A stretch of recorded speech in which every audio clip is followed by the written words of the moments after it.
Hey everyone, this is Nick Diobertis teaching you financial modeling. Today we're going to be solving the lab exercise on forecasting simple time series. This is part of our lecture segment on free cash flow estimation and forecasting as part of a broader goal of building out the full discounted cash flow valuation of a stock. So this lab exercise came at the end of the simple forecasting material, just before the end, before going to talking about using Fin statement for forecasting. And this exercise is fairly similar to what we showed in the simple time series forecasting examples. We're going to work with this Excel file with a couple of statement line items, and we're going to forecast total debt using a trend regression. We're going to forecast interest using all four of the simple methods that we discussed in the course. And then we're also going to forecast interest as a percentage of total debt, again, with these four approaches being applied. So let's go over to a Jupyter notebook to complete this. So we want to first get the forecast of the debt, total debt. But before we can get there, we do need to import pandas so that we can load in this Excel file. So debt interest, and now we have that there. Now we can see the format it came in is maybe not great because we have this unnamed, and these would be better as the index. So let's add index call equals 0. And now that's coming in appropriately. So we want to forecast the total debt using the trend method. As we showed in the example video, we do need to modify this a little bit to get it in that format. So if we transpose it, then we have it set up in the structure that we're going to need. And we can pull the total debt out of that.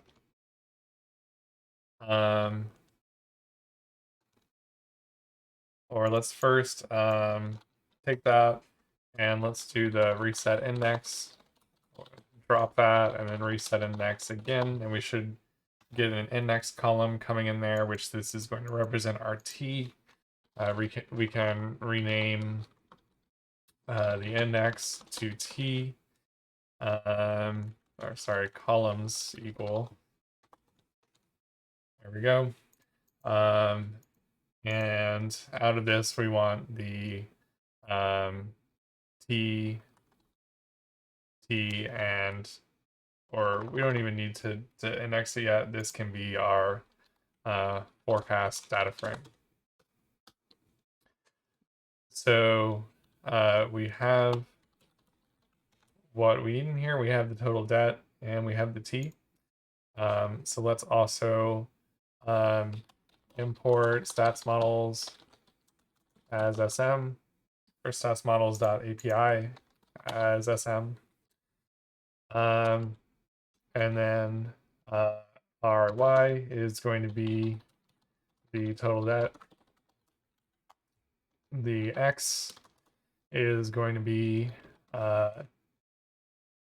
the T column, but we're also going to add a constant.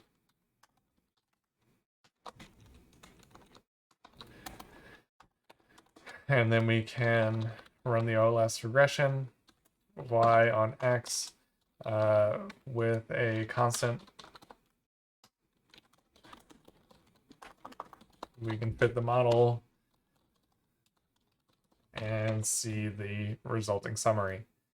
So there we're seeing the intercept of 4,466 and a coefficient on the T of 800, meaning it's increasing by 800 each period.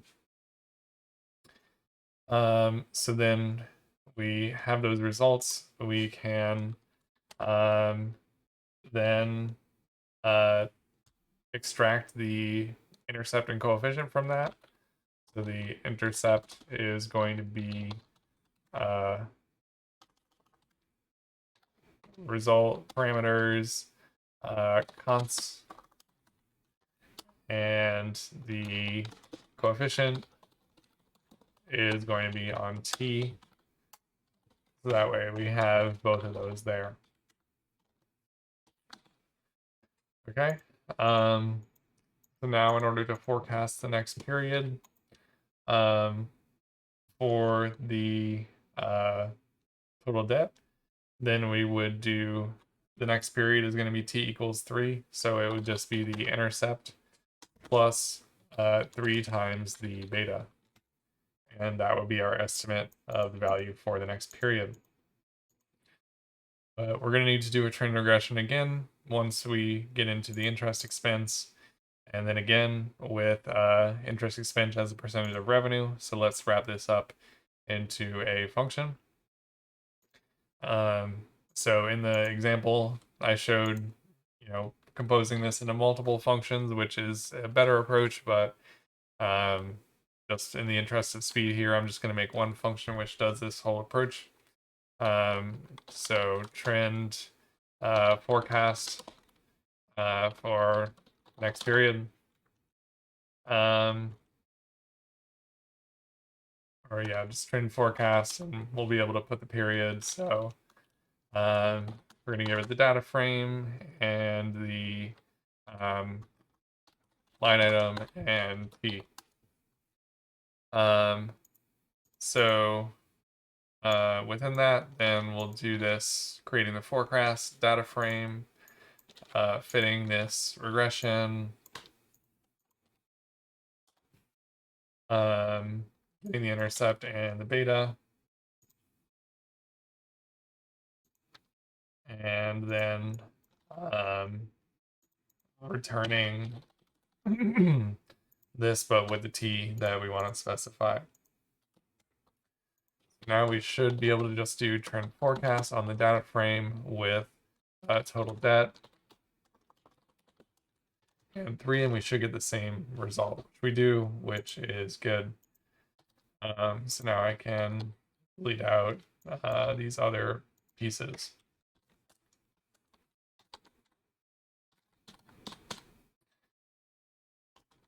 Okay, so now we've got the trend forecast part, and we're able to get the forecast for the total debt.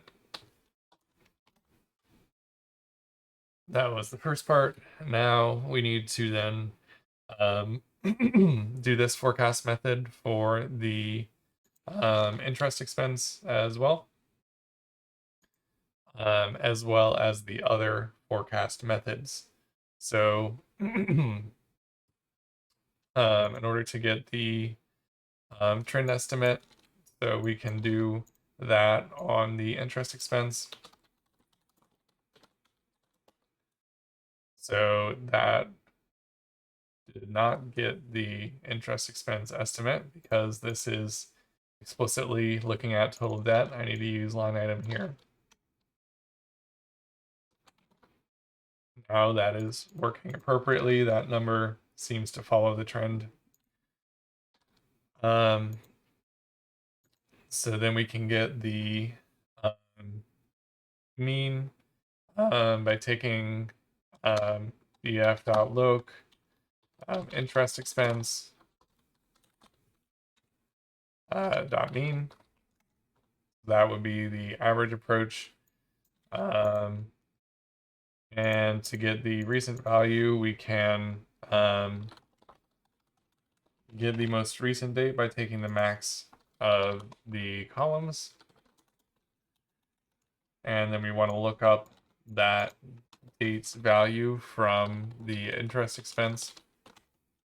So that's with the recent value approach.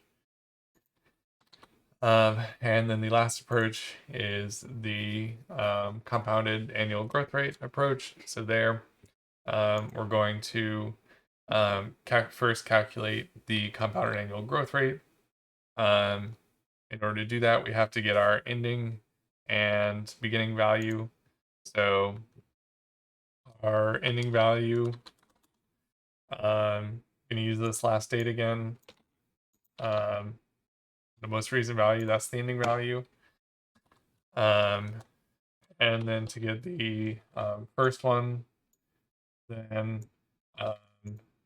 we can do illoc 0. That should get the first, which it does.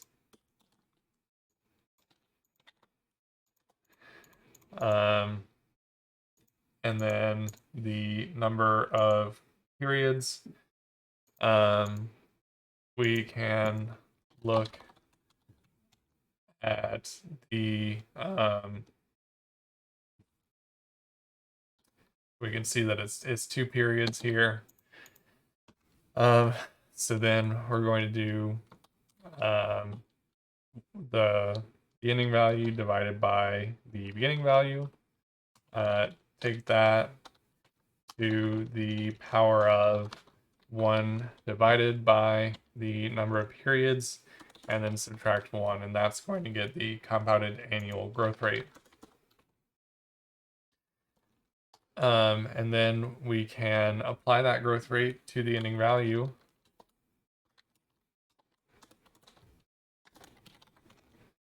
To get the forecast for the next period. So that's the 4 approaches for the interest expense.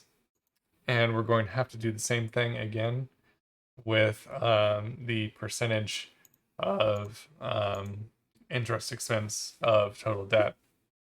But before we can do that, we have to calculate it. So we're going to calculate interest expense percent total debt as the interest expense divided by the total debt. So we can see that came in there. And since we're going to need to go through these same approaches, it makes sense to wrap this up in a function as well. So how about we create an all forecasts method function, which is going to take the data frame, line item, the period to forecast, or we'll just keep it simple for this and let it just forecast the next period. So in that, we'll do the trend forecast. So trend equals, and that will be with the line item. Yeah, 3. And then we can do the average approach with the line item. And we can do the compounded annual growth rate approach. It would again be better to make separate functions for all of these things, but I'm just trying to do this quickly for the sake of the video. You can see a better structure in the full-on example video. So this is going to be the estimate from the Kaggle approach. And then finally, we have the recent value approach. So we can do recent equals, again, on the line item. And then we can return all of these approaches.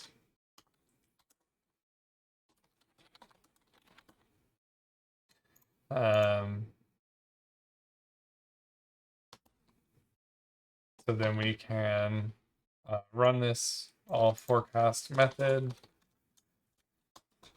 on the data frame and for the interest expense.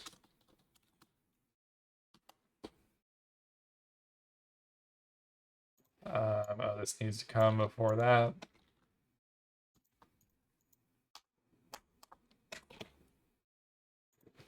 Okay. And did we seem to get the same values? So trend 22.99.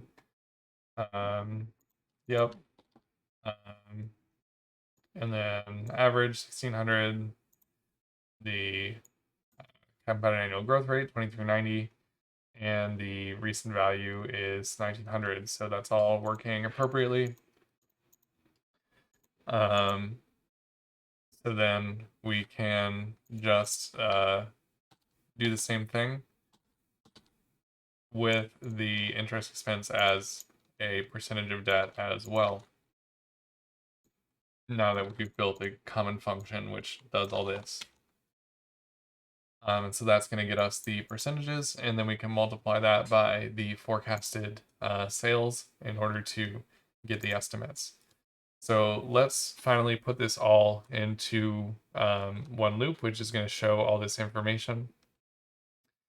So first it's going to give the estimate of the sales by doing the trend forecast on the data frame.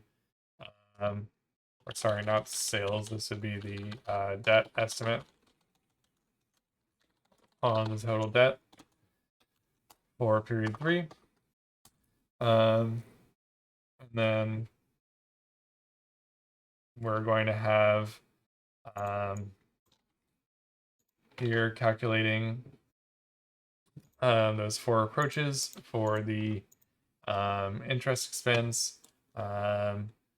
So we can also print here the estimated total debt using the trend approach is debt estimate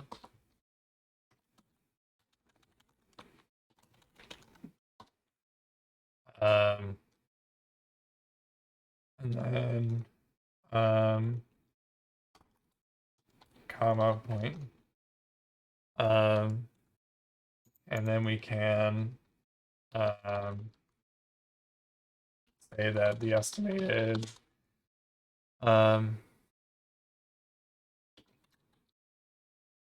interest expense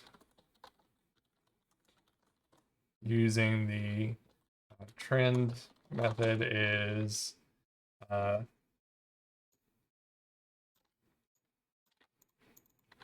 trend, and then we can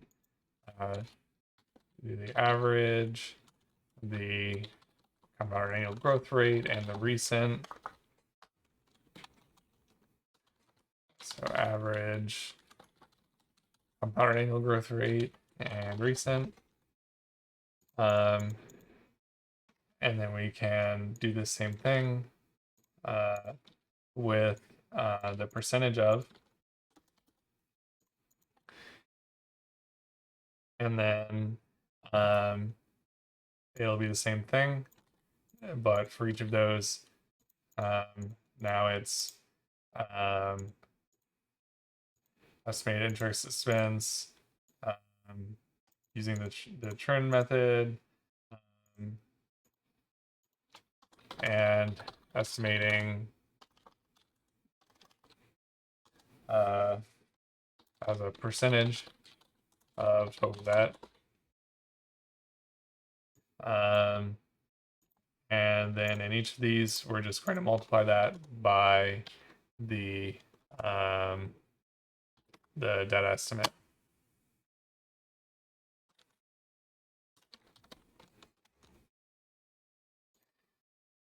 So there we go. There we have it. All of our results, the total debt using the trend approach, the interest expense using the 4 methods, and then the interest expense using the 4 methods and forecasting as a percentage of total debt.